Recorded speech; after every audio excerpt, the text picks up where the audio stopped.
बच्चों आज हम कवर करेंगे 9th का एक टॉपिक्स है किसी भी तत्वों का परमाणु क्रमांक, द्रव्यमान संख्या, इलेक्ट्रॉन, प्रोटॉन, न्यूट्रॉन। तो हम ये तीन चीजों को इन तीनों चीजों को कवर करेंगे। किसी भी तत्व का इलेक्ट्रॉन, प्रोटॉन और न्यूट्रॉन इसका मान निकालना हो तो कैसे निकालेंगे। तो सबसे पहले हम ध्यान देते मेन पॉइंट पे ध्यान देंगे। मान लीजिए एक्स कोई तत्व है, इसका परमाणु क्रमांक हमेशा नीचे होता है तत्वों का, तो ये परमाणु क्रमांक जो है जेड हो गया और द्रव्यमान संख्या ए हो गया। इसको हम लिख देते हैं आपको कि समझ में आ जाएगा। ये द्रव्यमान संख्या है और जेड ये परमाणु क्रमांक है।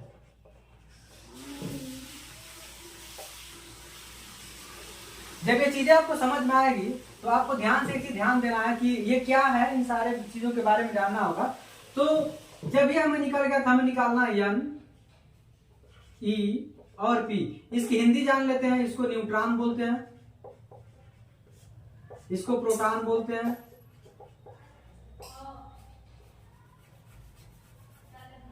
इलेक्ट्रॉन बोलते हैं, इसको प्रोटॉन बोलते हैं। ये इसका हिंदी नाम है और ये प्रतीक है। इसमें माइनस चार्ज भी देख लेते हैं। ये माइनस होता है, ये पॉजिटिव होता है और ये उदासीन होता है। ठीक है, ये चीजें आपको ध्यान देना। अब हमें इलेक्ट्रॉन, प्रोटॉन, न्यूट्रॉन का मान निकालना है तो आपको याद रखना है कि जेड बराबर जो मान होता है वही इलेक्ट्रॉन का मान होता है और वही प्रोटॉन का मान, यानी तीनों का मान एक दूसरे के पूरा बराबर होते हैं। अब एक फार्मूला आपको याद रखना होगा कि ए बराबर फार्मूला होता है जेड प्लस एन। इसमें से किसी का भी मान निकालना हो, जैसे जेड का मान निकालना हो, ए का मान निकालना हो या एन का, तो जब इसमें से किसी का भी मान एन का मान निकालना होगा ए माइनस जेड, यानी द्रव्यमान संख्या में से परमाणु क्रमांक हम क्या कर देते हैं, घटा देते हैं, तो एन का मान न्यूट्रॉन का मान, जैसे यहाँ पे आसानी से हम निकाल सकते हैं।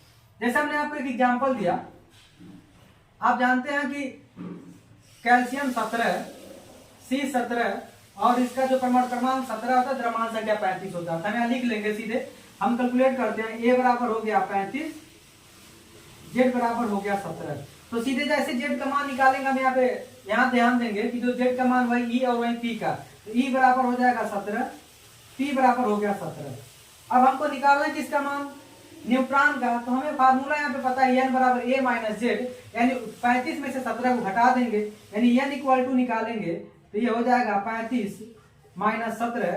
घटाने के बाद सीधे से फार्मूले में हम इसका आंसर निकालते हैं, तो एन बराबर कितना हो गया 18। इसी तरह से एक और तत्व लेते हैं, अगर एमजी बराबर एमजी मैग्नीशियम, इसका परमाणु क्रमांक 12 होता है, द्रव्यमान संख्या 24 होता है। आप यहीं अगर न्यूट्रॉन का मान निकालना हो तो ऊपर वाले में से नीचे को घटा दीजिए, यानी द्रव्यमान संख्या में परमाणु क्रमांक का मान घटा देंगे 12, न्यूट्रॉन का मान हो जाएगा। ऐसे कई सारे तत्वों का अगर आप निकालना चाहते हैं, जैसे आप ऑक्सीजन का निकालना चाहते हैं 8 और 16 होता है, तो ये हमारा ए हो गया, ये जेड हो गया और एन इक्वल टू निकालना है तो 16 में से 8 घटा देंगे, यहाँ बचेगा 8, यानी एन का मान हम आसानी से निकाल सकते हैं। बच्चों ये सारी चीजों को निकालने के लिए आपको ये जो प्रतीक है उसकी हिंदी को जानना पड़ेगा और इसे बखूबी तरीके से आप निकाल सकते हैं। आपको वीडियो अच्छा लगा होगा, अगर समझ में आया होगा चैनल को सब्सक्राइब करके वीडियो को अधिक से लोगों के पास शेयर करें। बहुत बहुत धन्यवाद।